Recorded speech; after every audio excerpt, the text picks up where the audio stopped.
What's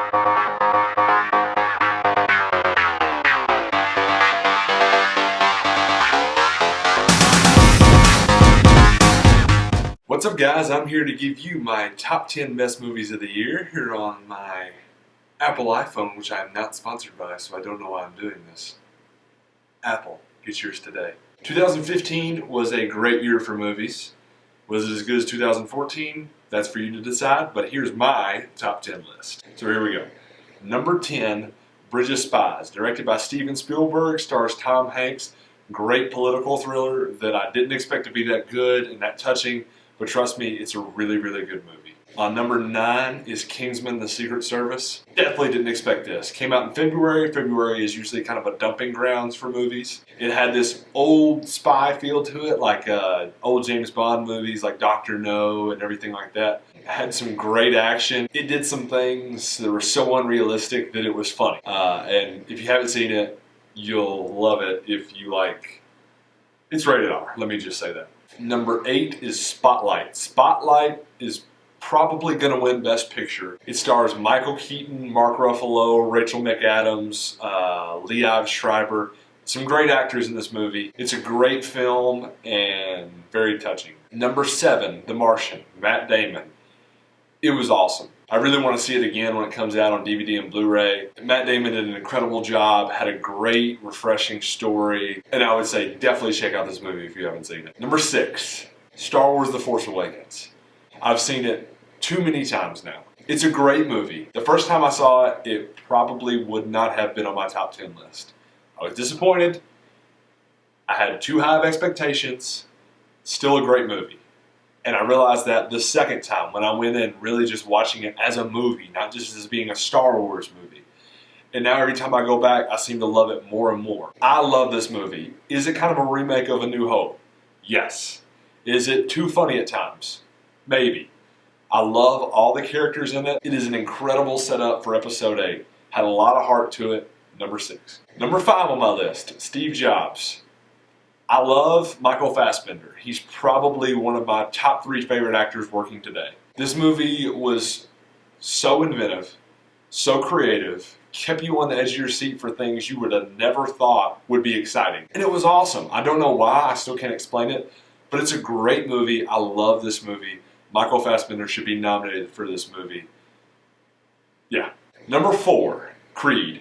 Oh my gosh. The fact that this ended up on number 4 just shows there's 3 amazing movies this year. Creed was awesome. Like soundtrack, everything about it. The acting. Sylvester Stallone should be nominated for Best Supporting Actor.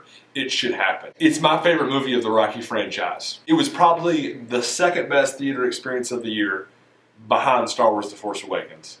I saw it with a couple friends, and the whole crowd started like cheering on some parts of the movie. It just had so much heart to it. It's an incredible boxing movie. Number 3, The Gift. This is a movie that wasn't on my radar. Like if you would have asked me in May, hey Ken, what do you think about The Gift coming out in July? I'm pretty sure. I would have said, what's The Gift? It's directed and written by Joel Edgerton, who has never made a movie before, and it was so good.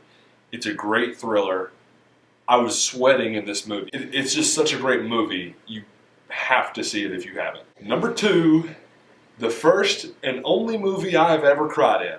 Room. Not The Room, Room. The child actor in this movie should be nominated for Best Actor.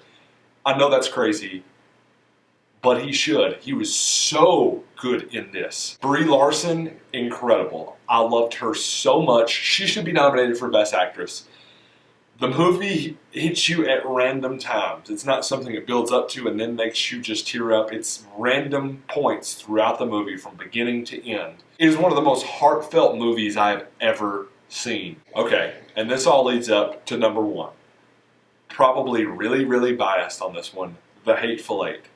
The Hateful Eight is directed by Quentin Tarantino, has Samuel L. Jackson, Kurt Russell, Walton Goggins, Tim Roth, Michael Madsen, Bruce Dern, Channing Tatum, Jessica Jason Leigh.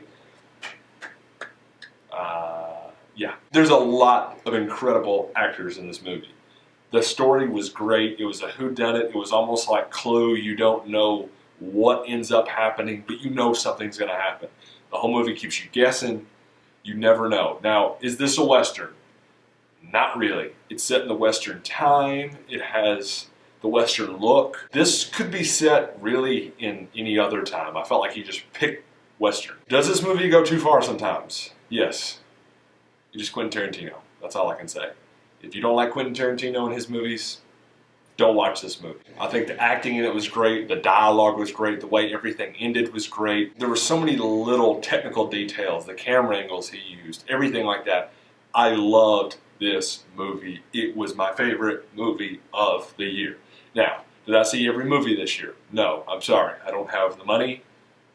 I do have the time, but I don't have the money. Now, another thing that I need to say, a little asterisk on this, is The Revenant. The Revenant premiered in 4 or 5 theaters, only in New York and Los Angeles. It comes out January 8th, therefore 2016. It may be on my list next year. I don't know. I'm excited to see the movie. Not going to be put on my 2015 list. I'm sorry, Leo. Maybe you won the Oscar for this one. I'm cheering for you, buddy. I don't know if you can beat the kid in the room, but still, I'm cheering for you. Now, today I'm giving you my top 10 of the year, and later on, I'm going to give you my top 10 most anticipated movies of 2016. Thanks for watching, guys. Subscribe and comment below. Like this video. Thanks for watching, and until next time, we'll see you at the movies.